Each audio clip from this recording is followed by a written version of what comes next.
gentlemen, I would just like us to talk on these follow-up committees that have decided to brace up on looking at what was discussed in the major national dialogue. Just have maybe a round or two, just 5 minutes, so that we'll go to the other topic. I want to still start with you, Dr. Busi Enes. If you look at this committee, they have decided to brace up, but do you see what's almost a year, what they have done? What's the analysis? I will start with the Committee for Reconstruction. A high budget of billions were cut. And I asked myself, it's almost getting to a year. Where have we reconstructed in the Northwest and Southwest? Where some of our villages were set ablaze, we have not seen the houses.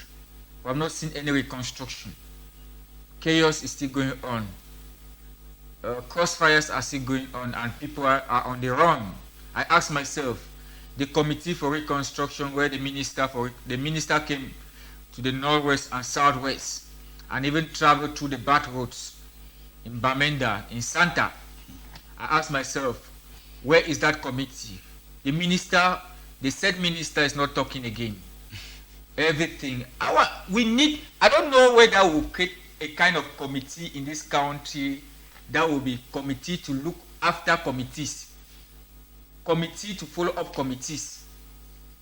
Because we create committees of different committees, at the end of the day, no accountability. That is a committee that a minister was so serious and buoyant. When he called all stakeholders, he assembled them, he talked for days, and up to today, we have not seen any justice in the reconstruction of our villages that were set ablaze. I want to look at the Committee for Decentralization. We were talking of a special status. Up to today, we don't have a content of a special status. Mr. Mambo Williams, to be honest, we love Cameroon. We all love Cameroon. Analyzing facts is not that we don't love our country. When we analyze facts and say the truth, is because we want Cameroon to be better. No government minister, no one is more important than anybody. All Cameroonians were born in Cameroon, and they are all important. We were talking of a special status that were talked in the major national dialogue. Up to today, what is the modus operandi behind the special special status? What is the content all about? What are the benefits? How is the special status beneficial to the Northwesterners and the Southwesterners? What are the conditions that were set on the special status? We don't know the conditions behind. They'll tell you they have created the House of Chiefs. Are you saying that the House of Chiefs have been created only in the Northwest and Southwest? Yes, really. The other regions, the chiefs will just join the regional committee. But Mr. for Moteto, Northwest and Southwest, that is not all about. That is not the content we are saying. Because when you look at the content of the special status, there should be some privileges that the Northwest and Southwest should enjoy. You are talking of a special status where you elect regional presidents, and then the government will appoint somebody to cater for your needs. And they say the Northwest and Southwest, how will they enjoy the special status? Let's be honest. I want to look at the Committee for Decentralization. Where is the effective decentralization now? But nevertheless, regional elections are coming. And I ask myself, can regional elections take place when military people are dying, when civilians are dying, when the non-state actors are dying, we shall be talking about gun battles are ongoing on? And it's part of the major national dialogue. I just want us to talk on the bracing up whether they on the Committee for Bilingualism and Multiculturalism. When you look at some billboards in the country today, when you look at but I'm happy to see that the regional elections, the president signed communiques both in English and in French to say that at least that commission, to an extent, because that commission to an extent is not sleeping. That commission is not sleeping to an extent for bilingualism, because we are seeing government ministers who are struggling to speak in both languages, and we see communiques and text, though much has to be done on that commission. But to a greater extent, when I look at the Measure National Dialogue, I look at the various committees, Mr. Mambo Williams, I want to say that it's 20 on 100. Okay. Mr. Njomo Siri, we are using a few minutes since this committee are still bracing up. But what can you analyze with the time they have been in, what they have done, and so on? Personally, they watch Major National Dialogue make me very uncomfortable. Okay. I prefer using monologue and going by where Dr. Busi Enes landed. I would say that a lot is still expected from a meeting that the main stakeholders were not part of it. Mr. Bia was not part, the NERA were not part. The second contestant, according to the Constitutional Council, and the President-elect of Cameroon, Professor Moise Kamto, was not part. And so, really discussing about it, you can see how uncomfortable I feel, because truly the content of the meeting was already defaulted before the meeting, because people were not allowed to air their mind, and the few resolutions that came out where they had an opportunity to catch up the mess, it has proven difficult to be attained. Yeah. An example is the Commission for Decentralization that has earlier been said.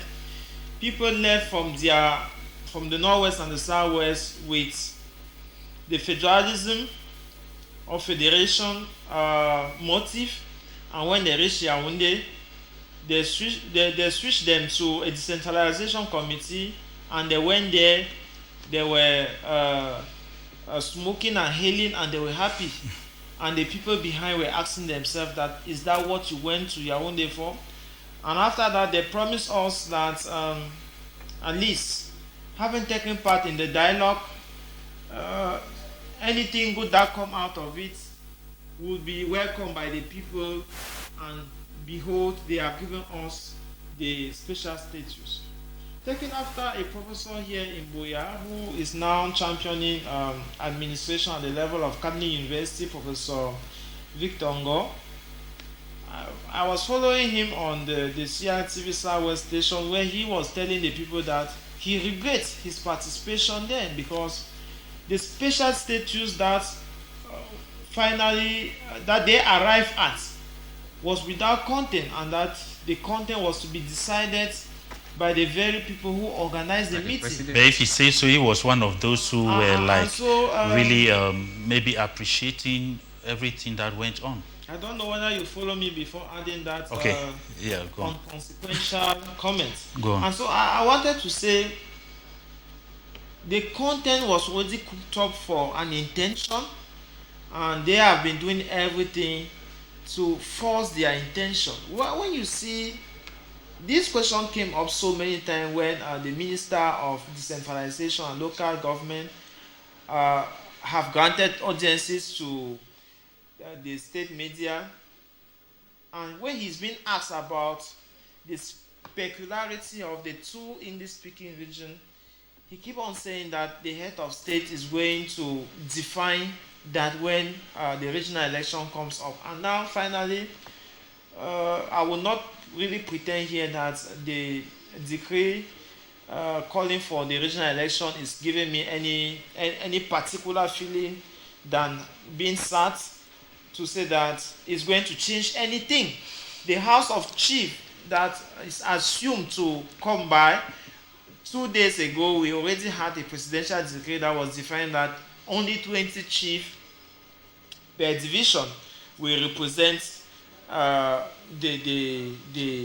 region. Yeah. And so when you see the fraction, you start asking yourself, would that percentage out of 100 person create an impact in the decision that are supposed to be made? But truly, the specificity of the Anglophone was at the level of their local government being able to recruit and provide basic necessity for the people. Water, electricity, roads, to name the few. Yeah, schools. Give employment to their youth. Give handwork to the young girls.